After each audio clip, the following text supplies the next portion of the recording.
You know me.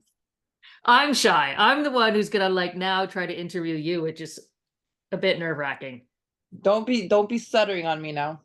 I can edit whatever I want out of this. Don't edit the stutters. I think you'll be trying. Fine. And we've got Ramsey with us because otherwise he makes a racket outside the door. I think this is how you should do your Zooms, like your workouts with those headphones on. Yeah, yeah. I think that would be, yeah, watch me like I'd be pulling the wire out of everything and knocking stuff over and tripping cats, and Extra that'd be great. challenge. Indeed, indeed. So thank you though for making time today. I do appreciate that. And you are the second entrepreneur that I'm speaking with, Hmm. and you work in a field that is different from anyone else I've spoken to. So you're from the fitness field. Nice. And I'm going to ask you to start by just telling me a bit of your journey of how you arrived to where you are. Oh my gosh. Where do I start? I guess I'll start from the beginning. Um, I don't matter. I can't give you even a year or anything, but I guess it was I've always been in the corporate world as long as I remember, ever since I was 14, I think, which I don't think it was legal to work, but I worked anyways. And kind of like my journey was always in sales. It's always something that I've done, and I never really deviated from that. I've developed through different companies, different fields, but always in sales. And I guess what led me to the fitness industry was just kind of my own, like I just at the time I was overweight, and I wanted to lose weight. So I said, let me join the gym. So I started going to the gym, and like most people who start out, we don't really stay consistent. We're like, yeah, we'll go tomorrow. I get a membership, I'll go like twice. But then I started taking it a little bit more seriously, and I've kind of developed a real liking to it. So then I started attending some classes, and those classes were very entertaining. There was a sense of community, and you get to speak to other people, know their stories. And I kind of like that whole concept of, talking to other people and having the similar goals or similar paths in life or similar interests. And one day a teacher said to me, she said, I think you should teach this class. You're very good at it. You have a knack for it. You got perfect form. You have there's something about you that stands out. And I said, okay, why not? And basically one thing led to the next, and I started getting certified in different classes: spinning, body pump, CX, different programs out there. And I was still in the corporate world, I was still doing the sales, so for me this was more like a side hustle, if you will. So it wasn't really something that I put my 100% energy in, but it was something that I would do after work, kind of just for fun. It's not, I didn't do it for the money, I didn't do it for anything. It was just something I enjoyed. And what led me to really go that way 100% is that when my company that I was working for, they were a startup company, they kind of poached me from another big, huge company, and they said, work for us, bring your clients, we'll pay you better, there'll be a better working environment for you. And I said, okay. So I jumped ship, and that company started growing. And as we know, whoever worked in the corporate world, if you start off small and kind of grow bigger, there's a lot of red tape to go through. There's a lot of um, different policies put in place. There's not so much flexibility anymore. So it becomes really a bigger corporation with a lot more rules. And they knew I was working as an instructor. They knew that I was giving classes. But as they grew, they said, okay, we need you really here 9 to 5. Like, we really need you to be like everyone else and come in at the same time and leave as like everyone else does. And I said, well, listen, it's not an option for me. I mean, I'll come in earlier, sure, but I have classes that I give at night. You guys know this. Well, they're like, well, you have to make a decision whether you want to stay with us or do that.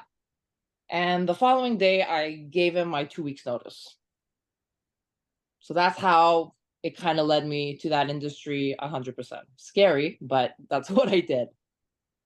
Okay, so two things I want to ask you about. One that you mentioned right in the very beginning when you said you didn't take it seriously at first. Then you started to take it seriously.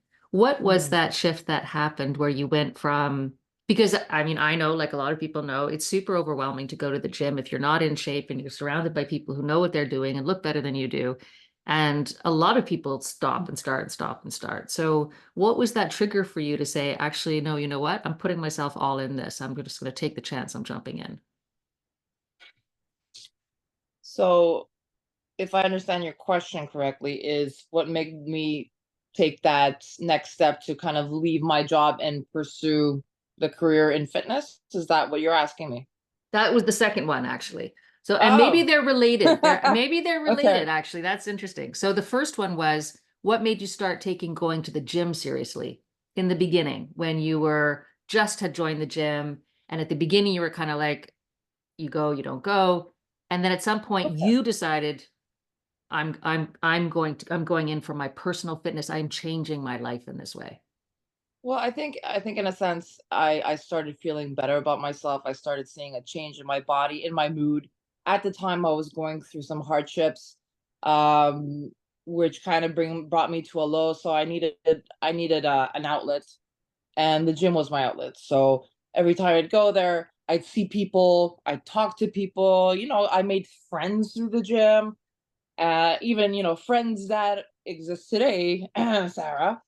And, so it kind of gave me a little bit of escape from reality. I don't want to make it sound like, I was in a depression or anything, but I was going through something, and going to the gym actually helped me quite a bit and changing my mind about things. It changed my body, gave me more confidence. So all these things actually. So I was like, okay, it was like a drug. I'm like, okay, I want more of this. It's a process. So it's a process that Yes, builds on itself. So when you want to do something new, I guess I'm trying to get at when we struggle to start something new, when it's challenging at the beginning, even though we know in our heads it's good for us, sometimes it's hard to lock in and do that. But you did do that. So you said this is step by step. I feel a bit better. I feel a bit better. I feel a bit better. And then the momentum carried you forward. exactly. Very cool. Okay. So related to that, then you were able to take this quite big jump from leaving behind a secure job that you had done for a long time, like several years, Hmm. uh, into something that was quite a bit riskier because you were working basically on contract, doing classes. Correct. How did you take that chance? Oh man, it wasn't easy. Got to tell you. Um, going from a job that, like you said, gave you security, basically my livelihood. I was one of the top producers there, and there's something that triggered it. Also triggered the move. So it wasn't just like that ultimatum that was given to me, but at the time I had lost one of my biggest clients, the biggest clients that the company has ever seen. They got bought out by somebody, and because of that, they came with their own suppliers, and we were no longer their suppliers. So I felt like I had to start from scratch. I had built up this portfolio of clients, and them being at the top and then losing that number one client was really hard. And there was a lot of pressure on me to be like, okay, well, we need to get you back up there, and we need to get you back up there in a couple months. And if you've been in the corporate world, you know that acquiring customers takes a longer process than just a one phone call and being like, hey, do you want to buy from me? It doesn't work like that. You need to build trust. You need to prove yourself. You need to be a solution for that client's problems, issues. So this was an IT department, or an IT company that I worked for. So being a woman, speaking to IT directors, like, I mean, they liked it, but it was kind of like, okay, what do you know about software and this and that? Like, I had to prove myself a little extra, if you know what I mean. So it wasn't an advantage for me as a woman to work in that field. But I'm deviating here. But really, I lost that big client, and all of a sudden I was like, I have to start from scratch, and I'm like, I can't. Like, there's been so many years in the making that I kind of felt like I didn't want to do it anymore. And then you come in and you kind of put this pressure on me and say you need to perform, perform. I knew it took a long time to build it. I know it's going to take a long time to rebuild. So I said, listen, I don't think I want to as much anymore, and your pressure is not helping me. So that's why I said, listen, I'm going to pursue something that I feel like I have more passion for. Because if I had passion for sales, I mean, in my industry right now, I still have to do a bit of selling, but it's selling myself. So I don't have to, work for anyone. I don't have to address a boss or anything like that. So it's for myself, and I could kind of make my own decisions and see how I want to build my business as opposed to the way someone else wants it built. So um for me it was really that kind of triggered, like, hey, let's try this. I had saved enough money that I had a little bit of a nest egg to kind of hold me until like I've developed the business in fitness. But man, it was risky. I got to tell you, it was hard. It was a slow start, but here we are. Did you, I shouldn't say did you. What did you do when you had doubts? And there must have been moments where, or was there a moment when you kind of thought, what have I done? Why didn't I stay in that? Although very challenging and a lot of pressure, why didn't I stay with that thing I knew? How did I, why did I choose to do this whole new thing? A part of me was like, oh my God, how am I going to do this? But a part of me was really excited too. And I think it has a lot to do with my upbringing, because I've been on my own since the age of 17. So I always had to hustle. And in sales, you have to hustle. And, I just didn't want to hustle for them anymore. And given the pressure, like I was like, I'm done. But I was like, if I'm going to hustle for somebody, I'm going to hustle for myself on my terms. So it was uh it was risky, but it was very exciting at the same time. I started, getting certified in different things. I started doing some self-development in the industry. So, I didn't just cross my fingers. I made those calls. I did those posts. I put myself out there. I sold myself. um I sold my services. I tried every avenue, people that I knew, people from the gym, this and that, and slowly but surely built my own clientele that way. How do you think you've changed from who you were when you were in the sales job to who you are now? I think I was I think I think I was very comfortable where I was in the corporate world. I think I don't want to say coasting, but let's call spade a spade. I was coasting, right? I was like, the POs are coming in, kick my feet up, let's go make a couple of phone calls. But I was like, I'm good. Like I'm good where I am. But I think I changed in a sense where I had like a little bit more sense of urgency, because I know that um I have to, I'll always get a paycheck in the corporate world, whether I sell or not. Like I had that stability. But here it's like I gotta look for it constantly. And I gotta maintain it constantly. If not, then that affects my pocket directly. Okay, very good. What would you say might be one of the biggest challenges you've faced since you became an entrepreneur? Biggest challenges I faced.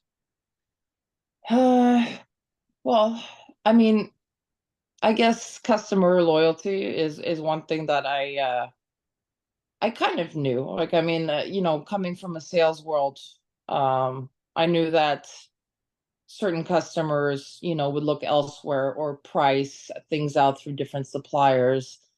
And the same thing goes for here. People, it's hard. The challenge is to really hard. It's hard to convince people to make a lifestyle change. Like a lot of people, this is people's money that you're spending. You're not spending corporate dollars. Like in the corporate world, like you're spending company money. There's a budget allocated to X, and you allocate those funds to whichever supplier you like or whatever. But here, this is like people's out of pocket, right? And it's sometimes it's hard to convince people to pay a price point for their own personal health. And some people get discouraged quickly, so they don't see results. They want quick results. They're not patient. So working with individuals work as opposed to working with companies is a whole different ballgame. How do you find you relate to some of your clients in terms of your own experience? Because what you're asking them to do is what you've done yourself. So how do you approach that with them, or how do you model that process of getting from where they are now to who they want to be the way that you did? I think everyone likes a story. So, I always tell them my story about, how I used to be overweight and then how, by going through this process, it helped me out mentally. I was struggling mentally because of some hardships. And in term, like I wasn't taking care of my body. And so everyone likes to relate to someone, right? To be like, oh yeah, I see, like, wow, look at you now. Like I want to be like that. I inspire to be like that, or I want to get to that point. So everyone likes a story. So if you talk about your own story, your own personal experiences, I think people are like, wow, okay, if you could do it, I could do it, type of thing. So what's interesting about this is I have to say, I'm going to call a spade, right? So you are one of the most resilient and most determined people that I know. And you made this transition from one career to the other career, which most, no, I shouldn't say most, but a lot of people would struggle with. And you just kind of went right into it. And I Right. think when people look at you, they see somebody very determined, very strong, very capable. And so I'm super curious to know what you think of the idea of vulnerability. Like, what does that mean in general, and what does that mean for you? I think vulnerability means it's allowing yourself to take risks, um, make mistakes, learn from them, be coachable, learn from others in the field. I think with that, there's a lot of self development that comes with that, and a lot of authenticity, true to yourself, um, just allowing yourself to experience new experiences. So would you consider yourself vulnerable, maybe in certain ways? Oh yeah, for sure. I mean, I'm tough as nails on That's the why I'm outside. asking. Well, on the inside, I'm a real mush for anyone who knows me. But let's keep that off the record. No um, client is listening to this. They're never going to no hear client that. is No. listening. Okay, all right, good, good. So, yeah, for sure. Because I mean, to this day, as I get I'm lucky enough to have clients that are longstanding for years. But then there's others who come and go, come and go. Like I've seen so many clients, I can't even count them all. But I can count the ones that have been loyal, have been with me for many years. So I was like, well, could I've done something different? Could I've approached them different? So I'm constantly seeing like what works, and I'm always in a state of self development. I'm always looking to add new ideas to a business, to my business, or how can I change my ways? How can I make things more interesting? I mean, I don't want to reinvent the wheel of fitness, like, doing handstands with, dumbbells in your hand. Like, I mean, I'm not going to make it, something so absurd, but, I'm going with the trends, like the fitness trends constantly change. So with that, I need to adapt and change.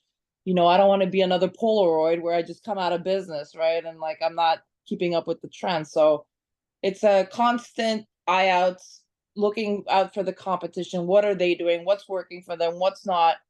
And just kind of learning from them as well. So one of the things I've seen you do as you built your business is you just talked about it. You try lots of different things. So you experiment with different things. You're very experimental with your business in a way that I admire because I don't do that for my own work, but I do see you do it. And so, what does it mean for you as you take these risks and you see that some fail and some pay off? And how does that affect you? Or do you just kind of keep driving forward and say, I learned from that, I learned from that, I'm going to try something new tomorrow? I don't think, I know, like I think that you need to fail a couple of times at a certain thing. You need to tweak it. You need to give it a second chance or a third chance. Like, I mean, if one idea doesn't work, doesn't mean it's a bad idea. Maybe I executed it wrong. So try to see, okay, like how could I do this, but how could I do this differently? And then after a couple of tries, if it still fails, then like, okay, maybe it's time to move on. But I feel like failure is a lesson, and it's not necessarily that I should squash the idea or squash that whole concept. Just like I'll be like, okay, I really want to do this. I'm really like I have a good feeling, and I find myself to be someone who's very intuitive, very I think things through a lot before acting on them. So if deep in my gut I feel like this could be a good idea, um, what are the different ways that I can make this idea flourish? So I won't take one failure as a complete failure. And do you feel like you've now arrived where you belong, or can you see yourself making another big jump in 5 years from now? Who knows? Who knows, Sarah, honestly. Like, I mean, I started just by going to gyms, renting out space, training clients there. That's how I started. So, well, I mean, I worked for gyms giving classes, yes, but as my own personal business, training clients at other gyms. And then it was okay, like let's do a home gym. So I'd had people come over, or I'd go to their house. And then now I'm renting out a semi basement where I train all my clients. And now my company has invested into a franchise. So I'm a part owner of a franchise now. So, I mean, sky's the limit. Who knows what's going to happen tomorrow? Just you mentioning that actually reminds me of you did remarkably well through COVID, considering all Mm, the gyms were closed for up to 2 years. How did you yeah. feel as you went through that, having to be so flexible and adaptable to those conditions as a trainer? Oh my gosh.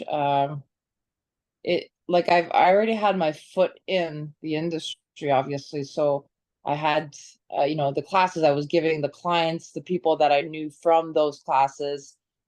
COVID hit, everything closed.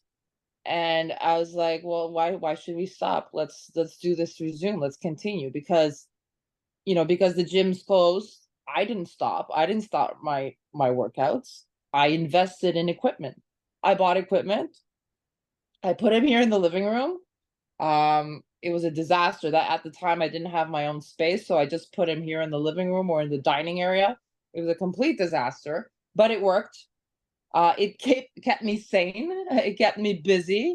It kept on with my goals. So I was like, if I could do it, like let me get those people who want that, who not necessarily have the means or the access to equipment. Let's do a workout. Let me give them something that they could do at home because they were coached by me, but now they don't have a coach present. They still need that. So let's do it through Zoom. We don't have to see each other like in face to face. Let's do it over video. And it worked wonders.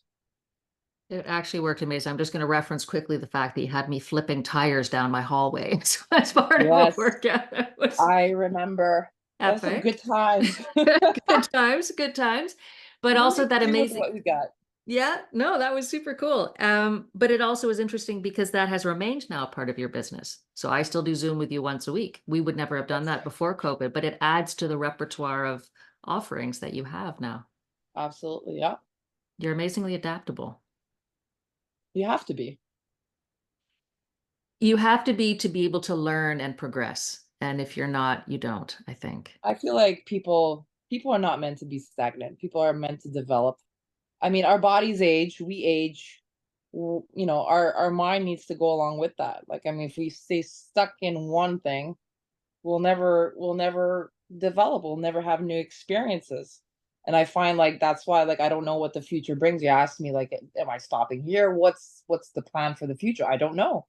Like I feel like I have to be constantly doing something, finding new ventures, adding new things. Like I feel like I always constantly need to be developing. And I feel that with that, it's risky for sure. But I find sometimes people get too comfortable, like I was in the corporate world, and then like you kind of stay in that bubble. Your body ages, you get older, but you're still your mind hasn't developed or is not or stopped developing. And I feel like your body and your mind need to go together, and you need to have new experiences constantly. You constantly need to be learning. That's my opinion. So, what would be your piece of advice for somebody who was afraid to take the risk of trying something new? Oof. It's hard to really give a piece of advice. Some people are just very stuck in their ways. Some people are very happy with the way things are, and if you are, you are, and that's fine. There's nothing wrong with that. But I feel that with risks, by taking risks, you're allowing yourself to be vulnerable, and I think you need to be vulnerable in order to develop, to self-develop, right? So my advice is that you don't need to quit your job tomorrow and start looking into you know something completely absurd. Like you're not going to go from an office job to a dentist. Like, I mean, there's no correlation there, but I mean, you could, if you're crazy enough and you really want it, you can do anything you want. But if you're not that type of person who's willing to take that big leap, start with something small. Start with, I don't know, going out to the library. I'm going to use your library because you go to the library all the time. Like, go to the library, sit there, maybe you'll meet some new people, maybe you'll find an interesting book that you would have never picked up before. Just something that is outside of your daily, and that's something that you would never think about doing. Just small things, and then small things, and that can lead to some other experience, and that can lead to another experience. So it's like a snowball effect. So my advice is take a risk, small risk, big risk, whatever it is, just do something that makes you, gets you out of your comfort zone, but is it's for me, it's I don't know, like it's a great experience just to be like, what's gonna happen if I do this? So I have one last question for you. When I asked you to be a guest on the podcast, what went through your head? Well, it's about time, Sarah. Noted. No, no, no, I'm joking. I'm joking. I'm joking. What went through my mind? Um, I was very interested because I like to share my story, and I feel like I'm in the fitness industry, but this could apply to anybody. This could apply to anybody. My story could be slightly different, but I feel like it could maybe resonate with some people on a certain level. So I feel like I like sharing my story. And I feel like if it could help someone, or if someone could like be like, "Oh, I never thought of that," then for me, like that's a gift. You nailed it. Nailed it. I don't even have to edit anything out. This is going to be an easy one. Is it? Yeah. People sometimes go, the one thing I wasn't sure with you is that if I ask you a question, I knew you were going to answer the question and stop. And so some people kind of go on and on and on, and I have more time to think about what I'm going to ask about next, but I'm like, I got to be on it because she's going to answer the question and stop, and I got to be ready with another question. How do you feel about that though? Did you have a chance to express if you were expecting what this would be like, did you have a chance to say what you wanted? I think so. I really do. Okay, Yeah. Do you cool. have enough material? Yeah, no, I just need 30 minutes. And I Oh, do a little perfect. snippet at the beginning and the end.